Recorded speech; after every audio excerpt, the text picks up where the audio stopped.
17 out of the 27 EU nations have called for a review of the trade deal and cooperation with Israel. And why is this happening at such a crucial moment? Why now? It's surprising to many that the EU is suddenly turning its back on Israel in a way that has never been seen before. Just months ago, the bloc stood firmly behind Israel's occupation plan across Gaza and the West Bank. But in a moment, all that seemed to be going not exactly as expected. The question on everybody's lips is why? In this video, you'll be exposed to the real reason behind this sudden shift in Europe's stance and how it could reshape the future of Israel on the global stage. Keep watching. The world is changing, and so is Europe's unwavering support for Israel. Just a few years ago, the European Union stood firmly in support of Israel. However, since the beginning of October 2023, more European countries have begun to shift their stance. Leaders of Germany, France, and Spain are now rethinking their positions, and many are asking why now? What changed? Leading the effort, the Netherlands managed to convince 17 other member states, including Israel's allies such as Austria and Slovakia, to request a review of the agreement that has governed the EU's trade and political relations with Israel since 2000. The Netherlands based its request on Article 2 of the agreement, which stipulates that relations shall be based on respect for human rights and democratic principles, which guides their internal and international policy and constitutes an essential element of this agreement.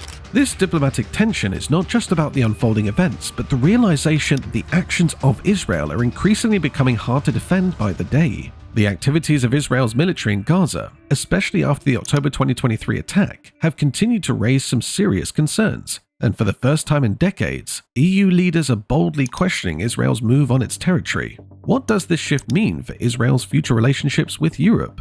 After the October 7th attack, which left thousands of people dead, the initial response of Europe was to support Israel's right to defend itself against what it called terrorism. But as the month went by and the civilian death toll in Gaza continued to increase, European leaders began to voice a different and more critical opinion about the situation. And more European media outlets began to report on the increasing casualties with more scrutiny. Some even started referring to Israel's actions on the Palestinians as genocide. In the United Kingdom, for example, Foreign Minister David Lammy condemned the actions of Israel as monstrous in Parliament, where a break from the UK's long-standing support began. And even in Germany, things were more dramatic since Chancellor Friedrich Merz, who had been a hard supporter of Israel's security, finally openly acknowledged the seriousness of the situation in the Middle East and said the actions of Israel could no longer be justified. Again, this was significant as Germany has a history of complicated ties with Israel, which dates back to the Holocaust reparations. So, for Merz to come out and openly challenge Israel's actions would have been a sharp departure from the norm.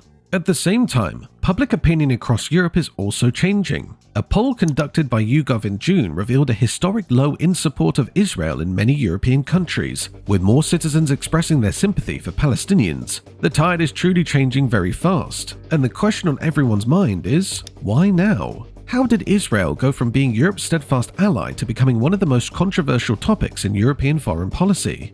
Similarly, in Spain, the mood has been changing lately. While the Prime Minister of Spain, Pedro Sanchez, almost immediately condemned Hamas's actions in 2023, his government's stance began to shift as the conflict became intense. Back in late November 2023, Sanchez publicly questioned the operations of Israel's military in Gaza, taking into account the growing civilian death toll. He also called on Israel to rethink its operations in Gaza and respect international law. This became a sharp contrast to his unequivocal support of Israel's right to defend itself earlier. So what's really behind this change? Could this be the beginning of a broader shift in Europe's foreign policy? But before that, let's take a walk down memory lane. The relationship between Israel and much of Europe is built on a complex history that goes back to the end of World War II. How did Israel's relationship with Europe move from what it was in 1948 to the present day?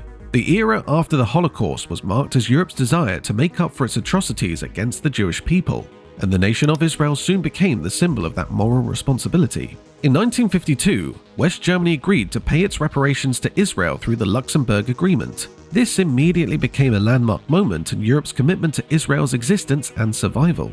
To this effect, West Germany agreed to pay about 3 billion Deutschmark to Israel and 450 million more to the Jewish Claims Conference over a period of 14 years. This financial gesture was not only seen as atonement, but as a step towards re-establishing the lives of Holocaust survivors who had relocated to Israel after World War II. This move marked the beginning of what would become a strong bilateral and economic relationship between Germany and Israel.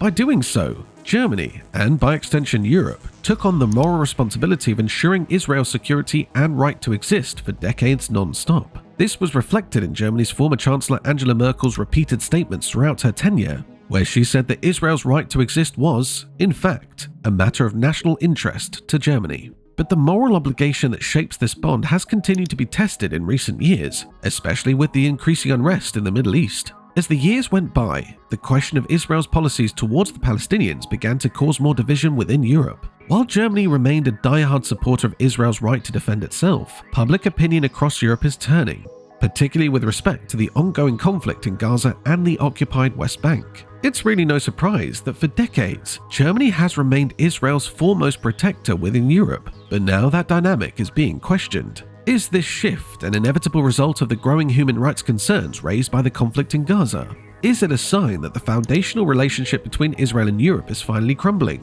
With public opinion going both ways, the pressure on the EU to distance itself from Israel's actions has become more intense. Countries such as France, which had long been another strong supporter of Israel, became the next to take a step back, calling for a two-state solution to the crisis and even considering the recognition of Palestine as an independent state. Then again, would the historical bond between Israel and Europe hold up under the weight of mounting human rights concerns committed by Israel in Gaza? Speaking about Gaza, let's take a deeper look at the never-ending dynamics that exist between Israel and the Palestinian state in Gaza. As the civilian death toll in Gaza continued to rise, reports estimated that over 45,000 fatalities were recorded in 15 months since it began. The European governments began to feel the heat immediately, and what had once been unquestionable support for Israel's right to defend itself was now being placed under a new lens in light of the overwhelming humanitarian crisis unfolding right in Gaza. A good number of pro-Israel sentiments were questioned by the increasing number of citizens who felt that the massive loss of Palestinian lives could no longer be justified. The constant image of devastation across Gaza, particularly in the wake of Israel's military operations in the Gaza Strip, resonated deeply with the public. Many cities across Europe immediately witnessed protests springing up and calling for an end to the violence. They were also urging their respective governments to take decisive action. The image of children and families that were caught in the crossfire seemed to have broken the long overdue silence that had existed within many EU countries. In Germany, this new development was particularly important as the German population began to wonder whether what Israel was doing in Gaza could be described as proportional. In January 2024, some 58% of Germans indicated that they would support halting more arms deliveries to Israel in the face of the Gaza war. The former German Chancellor Olaf Scholz had openly condemned what Israel was doing, acknowledging the number of fatalities and the disproportionate impact on civilians.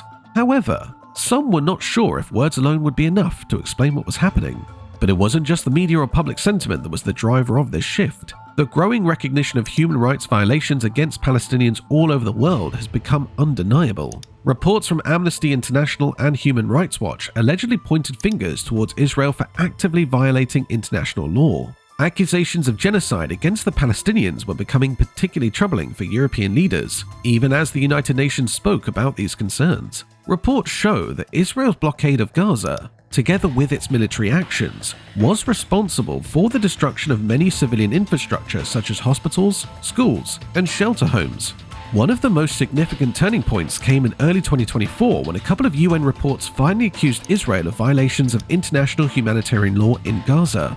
These UN reports highlighted Israel's indiscriminate aerial bombing of civilian targets and its collective punishment in the form of air raids on residential areas, and these reports put the governments of Europe in a difficult position. In no time, the realization set off a fierce discussion in the EU regarding how far they needed to go in condemning whatever Israel was doing. But the European response was also split, and while Germany was beginning to re-examine its own role, others such as France and Spain were more voraciously critical of Israel. France, previously a leading pro-Israel voice in Western Europe, was quick in voicing outrage at the disproportionality of the Israeli response. President Emmanuel Macron began speaking out against the humanitarian crisis in Gaza, where he called for an immediate ceasefire and urged Israel to cease its overwhelming destruction of civilian infrastructure. This indeed was a significant shift too, as France had previously aligned with Israel's right to defend itself in the earlier stages of the conflict. In neighboring Spain too, the story was quite the same, with people increasingly becoming vocal in criticizing Israel. Prime Minister Pedro Sanchez questioned whether Israel was respecting international humanitarian law and expressed his concern about the growing number of civilian casualties. This resulted in Spain's push for a ban on arms sales to Israel. In the latter part of 2024, Spain became one of the first European nations to call for the recognition of Palestine as an independent state, signaling also the end of its unconditional support for Israel. That decision added to the symbolic nature of Europe's changing attitude as Spain joined the ranks of nations that had long supported Palestinian statehood. Indeed, this was a turning point across the EU, not just in terms of its foreign policy concerning Israel, but in how member states engage with Israel in the broader Middle Eastern conflict. The changing stance on Israel was driven by a series of critical statements and actions from political leaders across the EU. As public opinion shifted, political leaders took a step in an even firmer direction, with some of them calling for stronger measures against Israel. Emmanuel Macron, the president of France, made a sharp statement, asking Israel to end its campaign of bombing Gaza and stop eliminating women and babies. Macron's statement was a key moment in decades, marking the first time a French president had outrightly criticized Israel in such strong terms. But it was not just Macron's rhetoric that was demonstrating the wider rift for Israel within the EU. By December 2024, German Chancellor Scholz publicly spoke against Israel's actions in Gaza, acknowledging the disproportionate response and mounting civilian casualty count. Meanwhile, within the EU, political pressures were mounting. Leaders across member states began to voice their concerns over Israel's actions. The decision by France, Germany, and Spain to call for a re-evaluation of their diplomatic relationship with Israel created something more than expected. By early 2025, more European nations were discussing the imposition of sanctions on Israel as the humanitarian situation in Gaza continued to deteriorate. Now, understand this. The political undertone from EU countries was not just about the repeated conflict in Gaza, but the broader question of Europe's role in the Middle East. EU leaders were analyzing the moral implications of supporting Israel amidst the apparent evidence of human rights violations. More countries like Norway, which had long been a vocal advocate for Palestinian rights, joined the voices that were demanding justice. Norway, in particular, took further steps by officially recognizing Palestine as a state. The international political pressures within Europe were growing at the time. While EU leaders were struggling with how to juggle their relationship with Israel and the needs of their people, it was as plain as day that the long-standing loyalty was being tested. At the heart of this divide is the question of what the EU stands for. Does it remain in an unconditional backing of Israel, or does it become more balanced in its approaches to the Middle East? Outside of the EU, what is the rest of the world saying about the EU and Israel relationship? Are they also turning their back on the Jewish state? Or is there a stronger bond taking shape by the day? Let's find out. The EU's relationship with Israel has been faced with a lot of pressure, not just from within its borders, but from other world powers and international organizations alike. And as Europe grapples with its internal divide over Israel's actions, other countries outside its borders have played significant roles in shaping its stance towards Israel. Led by the United States and the United Nations, the international community and other human rights organizations raised their voice in support of the rights of Palestinians and against Israel's military operations in Gaza. The United States, led by President Trump, has no doubt been one of Israel's allies and has been forced to guide a delicate balance between supporting its closest ally and addressing the rising calls for Israel's accountability. Back in 2023, former President Joe Biden made open statements condemning the violence in Gaza and urging Israel to reconsider pursuing its military goals as global outcry intensified. Still, the United States has been cautious not to alienate Israel completely. This careful diplomacy has been the reason behind the pressure on European leaders who are increasingly facing calls for more decisive action. In addition, the United Nations, through its Human Rights Council, has consistently condemned Israel's actions in Gaza, with reports that could nail the Israeli government for war crimes and violations of international law. In her opening statement to the 59th session of the Council, Navi Pillay, chair of the Commission of Inquiry on the Occupied Palestinian Territory, had this to say about Israel. The goal of the Israeli government is abundantly clear: the destruction of life in Gaza. The impact of international law has also become a key factor in this debate. The International Criminal Court has opened investigations into the potential war crimes committed by Israeli forces in Gaza. The fact that international legal bodies are actively investigating Israel's actions adds more complexity to Europe's relationship with Israel. As we look to the coming months and years, one question stares the EU in the face: will it completely turn its back on Israel? The evolving interaction between Israel and Europe in the aftermath of the October 2023 attack will continue to raise critical questions about the long-term implications of their relationship. The growing divide within Europe over Israel's actions in Gaza points to a potential overhaul of European foreign policy. However, the road to a permanent shift is filled with geopolitical, economic, and historical ties that bind Israel and Europe. The potential outcomes of the EU-Israel relationship moving forward are still far from clear. On the one hand, some European nations have already taken steps towards distancing themselves from the actions of Israel, leaning towards supporting the creation of a Palestinian state and pushing for arms embargoes. Countries like Spain and France have led the charge in questioning Israel's actions since the beginning of the conflict, while others like Germany have publicly condemned Israel but have been more laid back towards changing their policy approach. The future of the EU-Israel relationship could be centered around whether the EU can reconcile its historical support for Israel with the growing pressure to hold it accountable for its actions in Gaza. The economic and diplomatic consequences of reduced support for Israel are no doubt very significant. This is because Israel is a prominent trading partner to the majority of the EU countries, particularly in defense and technology. Germany, the United Kingdom, and Italy are some of the top exporters of military equipment to Israel after the United States, and any move to withdraw from backing the Zionist regime can trigger a setback in these trade deals. The economic ties between Israel and EU members remain very profound and complex, and any significant reduction in support would have negative impacts for both sides. However, this diplomatic shift could have broader implications for the EU's role in the Middle East going forward. The EU has long considered itself a key mediator in the Israeli-Palestinian conflict, but its position may become more challenging as its support for Israel reduces. The EU's ability to ensure peace in the region could be compromised if its relationship with Israel continues to go bad by the day, which makes it more challenging to engage in constructive dialogue with both Israel and the Palestinian Authority. Europe's diminishing influence in the region could give more grounds to more assertive actors like the United States and Russia, who would waste no time in taking a more active role in shaping the geopolitical landscape of the Middle East. Aside from that, the broader implications for the EU's role in the Middle East are also significant. This is because the EU has long been an advocate of a two-state solution to the Israeli-Palestinian conflict. If the EU continues to distance itself from Israel, it could find itself caught between competing interests in the region, which include those of Iran, Saudi Arabia, and Qatar. Finally, will Israel's relationship with the EU ever return to its former status? Given the growing level of disassociation across Europe, it seems unlikely that the EU will return to its previous position of unwavering support for Israel during conflicts. The change in public opinion, increasing pressure from human rights organizations, and the growing calls for accountability all point to a long-term realignment of Europe's foreign policy. While Israel will always have important allies in the EU, the days of unquestioning support may be very much numbered.